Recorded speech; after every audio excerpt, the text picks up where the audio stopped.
কারোর ধর্মে বাধা দিতে হবে, কারোর ক্ষতি সাথে হবে। আর শোন বন্ধু, এইসব বুদ্ধি বাদ দে। আরে এ তোর বন্ধু না, এ তোরে দাওয়াত দিচ্ছে, ওদের উৎসব, তুই পারলি দাওয়াত অ্যাকসেপ্ট কর, না হলে করিস নে। ও তোরে জোর করতেছে না, ওর দাওয়াত দেওয়ার কথা ছিল, ও তোরে দাওয়াত দিচ্ছে। আর তোরা আগের থেকে প্ল্যান করে রাখিস তোরা পুজোতে ঝামেলা করবি। আরে ওদের পুজো অনুষ্ঠানে বাড়িতে আসবে না লোকজন? আর ওদের পুজো মানেই তো এরকম, বাড়িতে লোকজন আসবে, ওদের ওই বিভিন্ন কিমির সাজায় ওগুলো দেখবে। এটি তোর আর আমার সমস্যা, তুই আর আমি বাধা দেওয়ার কিনা? এগুলো কোথাও বাধা দেওয়ার নিয়ম নেই। কি বন্ধু, তুমি তো অনেকটা ইসলাম সম্পর্কে জানো, ওদের বলো দিনি।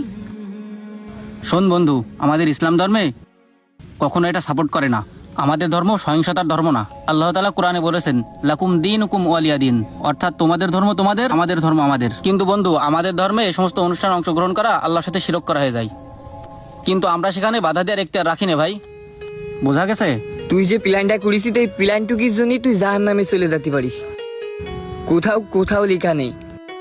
যদি ভালো মাসালা দিয়ে তাদেরকে বোঝাতে পারিস তাহলে তো হইলো। বন্ধু, তাদের উৎসব অনুষ্ঠানে বাধা দিয়ে, তাদের উৎসব অনুষ্ঠানে একটা বিপদ ঘটিয়ে তাদের সাথে খারাপ আচরণ করার কোনো প্রয়োজন নেই বন্ধু।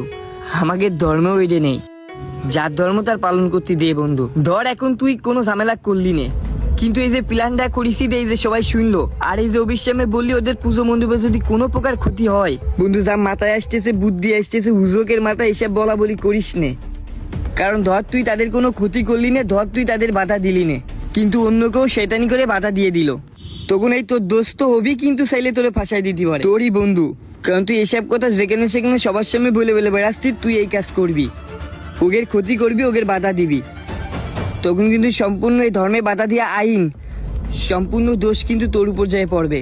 তাই এইসব ফাও চিন্তা ভাবনা না করে যা বলিস তার জন্য অবির কাছে মাপসা, না হলে এ পারলি কিন্তু ঝামেলায় ফেলে দিতে পারে। আরে বন্ধু, না না, ঝামেলায় ফেলবো কেন? ওরা আমার বন্ধু না? এ বন্ধু, তোকে সবার কিন্তু দাওয়াত থাকলে আসবি কিন্তু।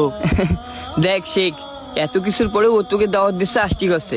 আসবে, আমি বাড়ি যাচ্ছি, আমার কাজ রয়েছে। আর ওকে একটু বুঝো, এসব বুদ্ধি বাদ দে, যার উৎসব তার কাছে অনেক দামি।